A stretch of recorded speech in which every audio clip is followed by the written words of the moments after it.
Assalamualaikum warahmatullahi wabarakatuh. Perkenalkan kami dari tim DA Rancang Bangun Smart Vertical Biopohon Budidaya Maggot berbasis IoT untuk pengendalian parameter lingkungan pada biokonversi di TPST Undip. Perkenalkan, nama saya Farhan Hanif Rahmansyah dengan NIM 21060122120002 dengan judul Perancangan Sistem Informasi Manajemen Budidaya Maggot berbasis IoT untuk evaluasi kinerja biokonversi sampah di TPST Undip.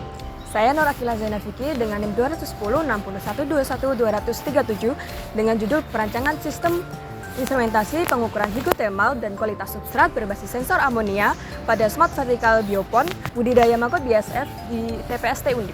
Saya Yusuf Nadim Irawan dengan NIM 2106012120029 dengan subjudul Perancangan Arsitektur Firmware berbasis RTOS dan Logika Fuzzy untuk pengendalian parameter lingkungan pada Smart Vertical Biopohon Budidaya Maggot BSF.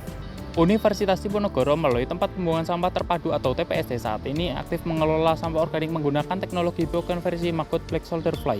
Namun dalam praktiknya budidaya ini membutuhkan sistem pencatatan, monitoring kondisi lingkungan, serta evaluasi kinerja biokonversi yang akurat untuk mencegah kegagalan panen dan memastikan efisiensi reduksi sampah. Sebagai solusi atas permasalahan tersebut, tugas kami mengusulkan pengembangan Smart Vertical Biopohon. Alat ini dibangun dari 3 subsistem yang saling terintegrasi, mulai dari perancangan perangkat keras, sistem kendali cerdas, hingga sistem informasi manajemen budidaya maggot berbasis IoT. Melalui sinergi ketiga subsistem ini, seluruh proses biokonversi sampah organik dapat dipantau dan dievaluasi secara terpusat, yang sekaligus menjadi langkah nyata untuk mendukung program Green Campus di Universitas Diponegoro. Sistem ini menggunakan dual microcontroller yaitu Arduino Mega dan ESP32, di mana seluruhnya dirancang dalam satu papan PCB. Parameter hidrotermal diukur menggunakan HT22. Kualitas substrat dipantau melalui 6 unit sensor soil measure kapasitif dan emisi gas amonia menggunakan MQ135. Dilengkapi pemantauan massa real time via 7 modul load cell. DHT22 dikalibrasi menggunakan analisis regresi linear menggunakan hygrotermometer, MQ135 menggunakan analisis regresi daya, menghasilkan korelasi pembacaan ppm. Sementara itu, nilai raw ADC soil measure dipetakan dengan regresi linear piecewise, serta load cell dengan benda massa terukur.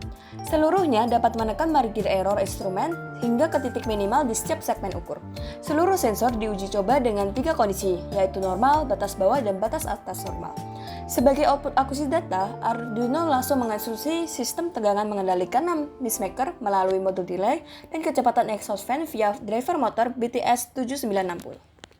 Selanjutnya adalah subsistem arsitektur firmware. Pada subsistem ini, saya merancang firmware ESP32 berbasis FreeRTOS yang terbagi ke dalam 4 tes paralel untuk memastikan komputasi bisa berjalan bersama-sama.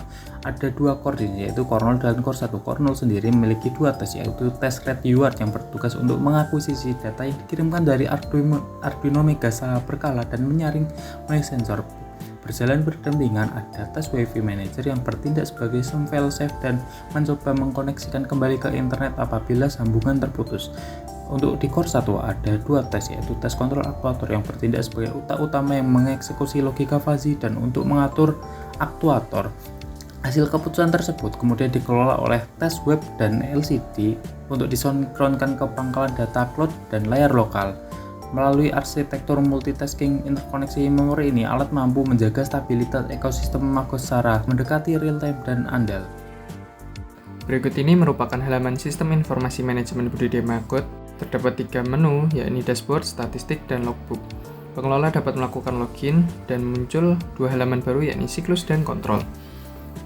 Pada halaman siklus, pengelola dapat membuat siklus baru, memasukkan data massa maggot, kemudian tarik data dari load cell untuk menghitung berapa pakan yang ditambahkan pada awal siklus. Selanjutnya, pengelola dapat mencatat pakan dengan menarik data yang ada di load cell dengan menghitung selisih antara berat yang ada dengan berat yang ditambahkan, kemudian dapat menyelesaikan siklus. Selanjutnya ada menu kontrol di mana pengelola dapat menyalakan mode manual dan mengatur mismaker dan kecepatan kipas sesuai keinginan. Untuk alur transmisi datanya, ESP32 mengirimkan nilai pembacaan sensor dan status aktuator dalam format JSON melalui protokol HTTP. Seluruh data ini langsung diintegrasikan ke dalam database MySQL dan proses pengirimannya dikirimkan menggunakan autentikasi API key guna mencegah akses yang tidak sah. Demikian penjelasan mengenai proyek tugas akhir dari kelompok kami. Harapannya sistem ini dapat memberikan manfaat yang optimal dan menjadi solusi nyata. Terima kasih atas perhatiannya. Wassalamualaikum warahmatullahi wabarakatuh.